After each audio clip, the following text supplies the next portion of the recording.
What do you think your secondary showed against Kansas on Saturday? Well, not to dwell on the past, but I think they showed versus Kansas, you know, that grit, that consistency that I've been talking about, but most importantly, that we were tough, right? We made physical plays on fourth down. Caleb Patterson dang on tackle and stopping a guy for a 1 yard gain. You know what I mean? We were smart the way we handled, you know, jumping certain routes and, you know, identifying certain splits and motions that they used. And we got interceptions off of those plays. And we were dang on dependable. Holding a quarterback like that and an offense like that to 141 yards passing. That's huge, you know, and so those are the things that we just try and do as a room and ultimately as a defense to help give our team a chance to win. And that's what the game of football is all about, I think. Just as DBs, you're always at the deficit a little bit because the offense knows the play, they know the route, they know the timing of the play. We don't, you know, so we're at that deficit. So all thing that we can really do and be consistent at is creating timing for our defensive line to get home or even sometimes making a play and we outsmart them in their particular routes and splits. Why was Caleb able to make that fourth? I mean, obviously the tackle was big, but he also read that play right. Like, why was he able to put himself in that position to make that play? I'll say 5 things. Film study, film study, film study, film study, and lastly, toughness. Because he had to put his chest on a really good player. That's their best guy. You know what I mean? He's their best guy, and we were able to stop him for falling forward, which is really hard to do. He put his chest on him, and he did a tackling drill that we work every single day. He drove for 5. If you watch his steps, he drove his feet for 5 steps, and 2 guys run each other for 5 steps. There's a lot of inertia pushing at each other. But if you drive for 5 and you really mean it, the guy's foot stepped out of bounds, and here we go. We got a chance. We gave our team the ball back. It was amazing feeling, amazing seeing him doing that. What have you liked just about Caleb overall, just those first 2 games? Maybe putting himself in position to be, that guy on the edge. Coachable, a guy that really wants to just take in everything that I'm coaching and really be a guy that can be trusted by the safeties, right, and earn the trust. Right? Nothing was given to him. It was a situation. He said, hey, I'm going to compete for a job and I'm going to fight, but I'm going to earn something around here. I'm going to earn that D word. I'm going to earn dependability. And that's hard to do, if you've had some screw ups in the past where you didn't make that play. Well, now you're making those plays and you're earning that trust. It's the best thing that you can see a young man grow from being almost immature to very mature in the space of understanding and knowing how people feel about him and how he continuously can grow from there. I'm guessing at this point it's probably tough to lobby for Xavier to go back to boundary corner. No, I mean, the greatest thing about it is me and Coach Ahen, we work so closely with each other that it's a ever-moving puzzle, right? And of sometimes Xavier will be outside, sometimes he'll be inside. As Coach said in some of his meetings before, we even had situations where we've had thoughts of in situations where we got Caleb in the middle or even Xavier in the middle of the field and deep. So we're able to move those guys around because they work so hard at learning the entire defense and not just saying, oh, I'm just a corner. No, I'm a DB, and I can play all 5 spots if I'm needed to.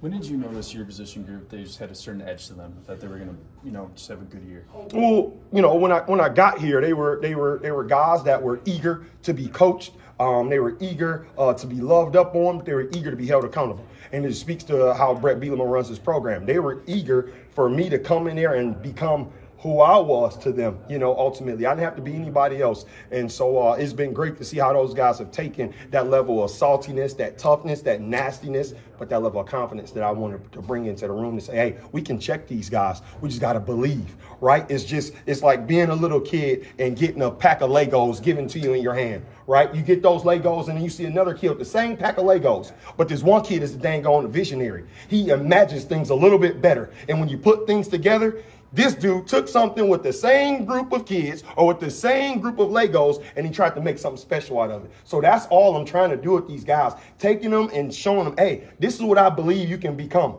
And I show them. And how do I show them? Production on the dang on field. They're going out there and they're producing, so now they can believe in what they're seeing. They can believe in what I've been saying, and it's working hand in hand with being tough, smart, and dang on dependable. And how's the competition just during practice? Like, a name just from the national media perspective, it's like, oh, Terrence Brooks, big name, but just how is the competition with your defensive backs? Oh, like I said it from day one. It's a dog chasing your behind every day, and it's one of your brothers. It's somebody you get 4 reps on one-on-ones. The guy that went 3 for 4, 4 for 4, that's the guy that became what? dependable, right? That in that situation, the guy that goes 1 for 4, hey, I still love you. I'm going to still coach you up. But he beat you today, right? That level of competition, it creates that iron sharpening iron mentality like no other, because it's right in front of you. Everybody has a fair opportunity, or everybody has the same set of Legos. What are you going to do with it?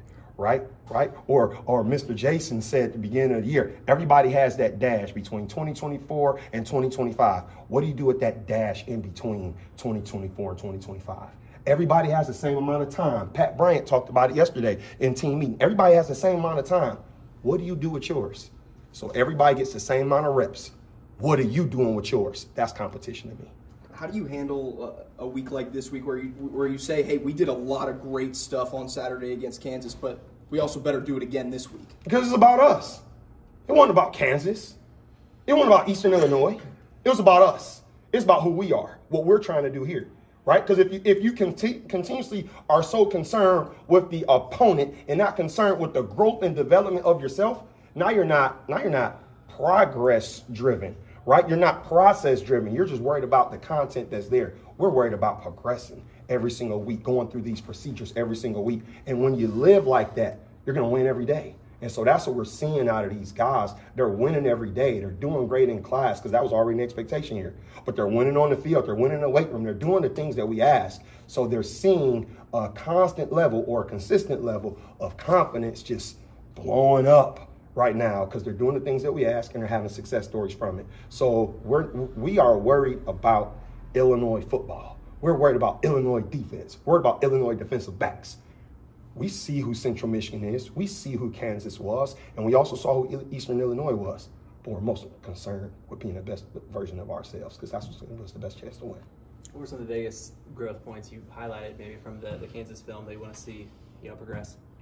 Well, obviously, we were penalty free, and we want to maintain that. We were close to having one, and the ref picked it up in the Caleb Patterson situation. And we want to continuously work not to fall. Right, Torrey Cox was in great coverage and tripped over his own feet in the back of the end zone versus a Jalen Daniels scramble. Right, when we see another quarterback like that, we don't know, but we'll be prepared. Right, because we saw a guy of that magnitude that's going to keep running and keep moving around. When plays break down in improv, so we want to continuously be great at covering through the scramble. Well, guess what? Everybody in America is trying to do that because that's what Patrick Mahomes does on a regular dang-on basis, right? It's the new brand of football, and you got to get used to it. You got to get used to improv-style quarterbacks, and it's hard to do for a defensive back to plaster on, identify his guy, and stay in coverage. It's hard to do. So we just got to be good at dealing with hard.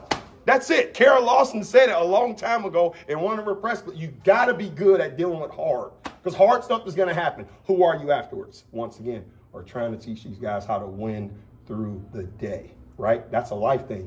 Deal with hard. Hard stuff is going to happen. Who are you afterwards, right? Coach Bielema says it all the time. We ain't talking about what happened. We're thinking about what could have happened, right? So that's where we're at with it.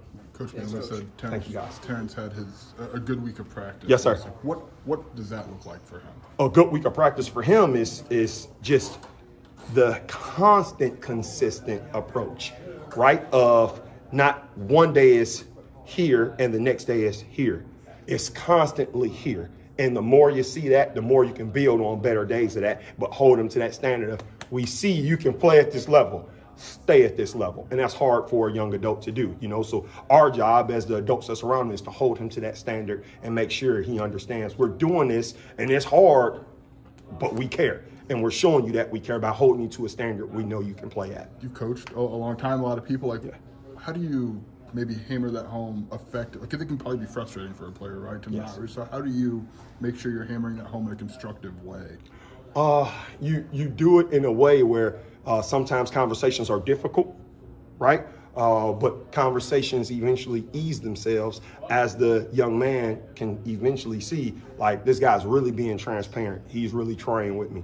And that takes time, right? There's no microwave effect to that. That is one of them slow cooker things I talk about. It's going to take time to build that style of relationship and trust that he can see that this isn't an issue that he's had before with a coach. This is something new, and this guy's really trying to drive me to consistently be who I said I was going to be, right? And that's really what it is.